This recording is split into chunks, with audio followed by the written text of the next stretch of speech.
various religions around this planet. It doesn't negate, as we're going to talk about tonight as well, with what the Vatican just said a few weeks ago. Extraterrestrial is our brother. Yeah, it doesn't negate the fact that there's a higher power out there that helped create all this. It doesn't negate it, but what I think it does, and remember, the book of Revelation, which is a bizarre book. I mean, when you read that thing, it's like, and I've read it over and over and over again, and I study it. But what's interesting about that, the book of Revelation discusses and talks about a one-world governmental system and a one-world religious system, which begs the question, if it's a one-world religious system, how the heck are you going to get 1.2 billion Muslims, 1.7 billion Christians, and everybody else on the planet to somehow agree on something, unless you have something that's so dramatic. Yes. Great word. And in my opinion, it's the revealing of the extraterrestrial presence. There's a gentleman that I've been interviewing, and I know he's been on your show before, with the whole Stevensville UFO flap. And I've talked to him over a half a dozen times. I call him about every 3 to 4 weeks, find out what's going on. And in his own words, when he looks up, well, let me give you the backstory real quick for the listeners who don't know about it. In Stevensville, Texas, around January 1st with this UFO flap, in Stevensville, Texas. Larry King covered it. Drudge Report covered it. A lot of different news media touched on it. The Air Force came out and said it was a squadron of F-16s, and there was a pilot who witnessed this and said, excuse me, it wasn't a squadron of F-16s. I know what they look like. The gentleman I spoke to was out deer hunting on January 1st in Texas. It's a wooded area. The tree's probably about 100 feet tall. Is this Ricky Schultz we're talking about? Exactly. And I've spoken to him over and over and over again, and it's the same story. He's just a real down-home guy, and I mean that with all due respect. He's just a salt-of-the-earth guy.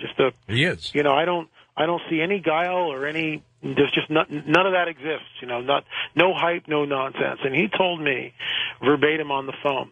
He said that when he's out there hunting and he gets caught in these brambles, and all of a sudden he looks up as he's getting unstuck.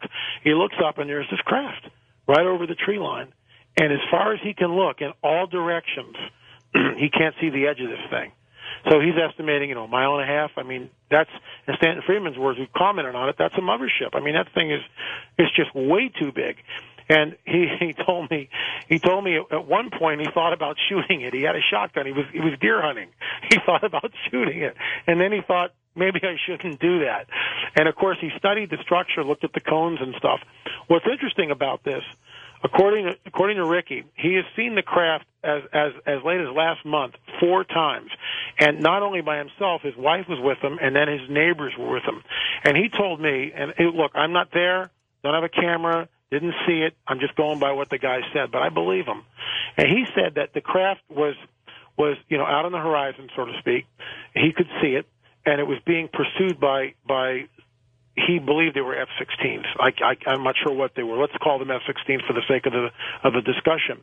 And it was like a cat and mouse game. As the F-16s would close, this thing would just accelerate at an unbelievable rate of speed and then kind of stop, and the F-16s would close, and this went on. His wife saw it, and his neighbors saw it. So it seems to be like an ongoing flap.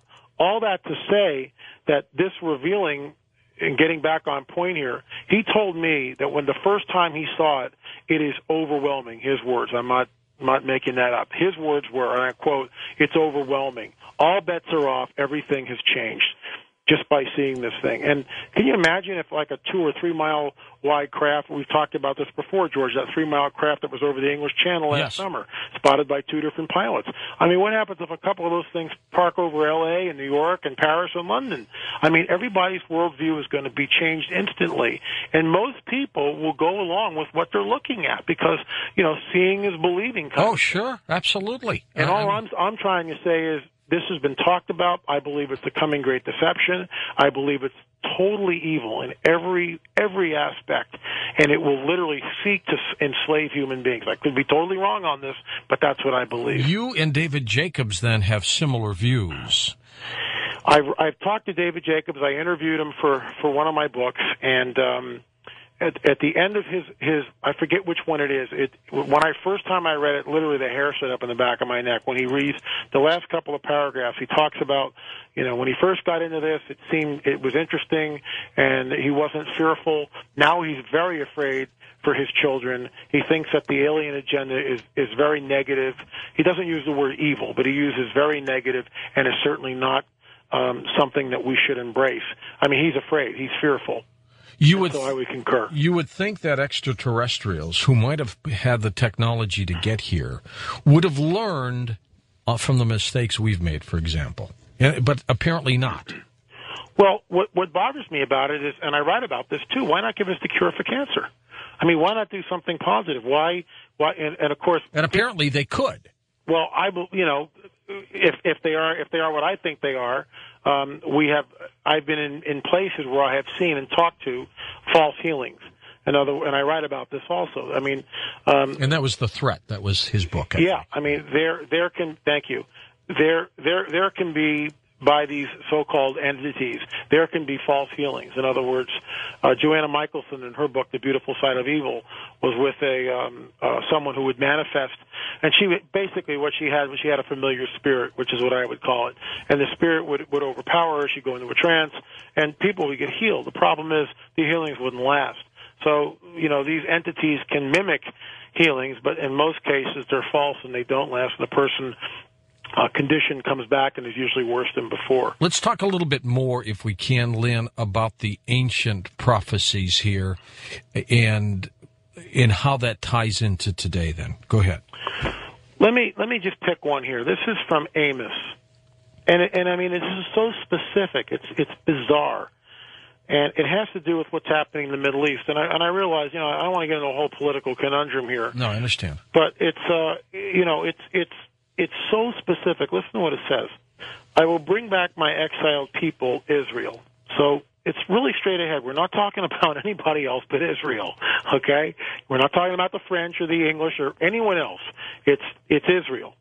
They will rebuild the ruined cities and live in them. And if you read Mark Twain's account of when he goes to Israel in the latter part of the 19th century, he talks about Bethlehem being basically a ruin, and Jerusalem the same way. I mean, he talks about it's like just a wasteland, literally. If you actually read his transcript of what he writes about Israel when he's there, it's not the Israel that we see today. I mean, it's very sparsely inhabited. There's another book I read by a rabbi who talks about Israel, and he talks about that for almost 2,000 years before the Jews were actually brought back into the land, which I'll finish the rest of that prophecy. A little bit of a rabbit trail here. He talks about certain things that happened in the land. There was no latter rain, so there was a constant drought in the land.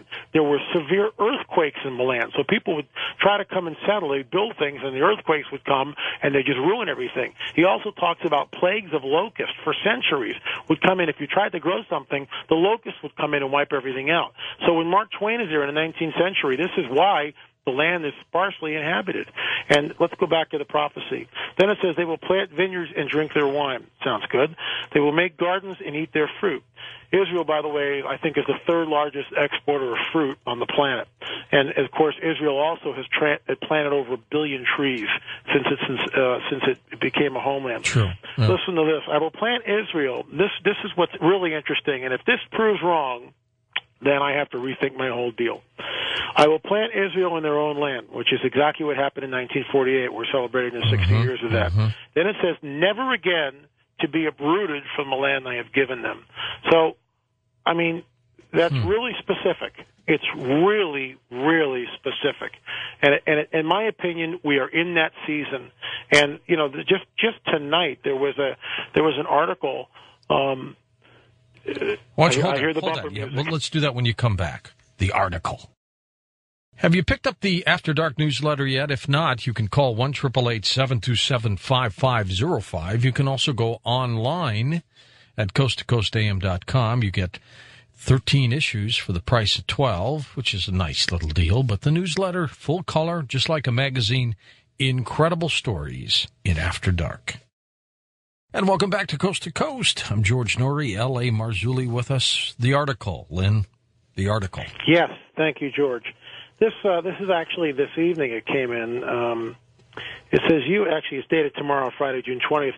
U.S. says exercise by Israel seemed directed at Iran. What happened was there's approximately 100 Israeli F-16 and F-15 fighters participated in the maneuvers, which were carried out over the eastern Mediterranean over Greece during the first week of June. And, of course, what they're looking at, there was actually refueling of helicopters, and some people believe, according to the article, and I won't read the whole thing, I'll just give you the cliff notes to it, but basically what they're looking at is some sort of a war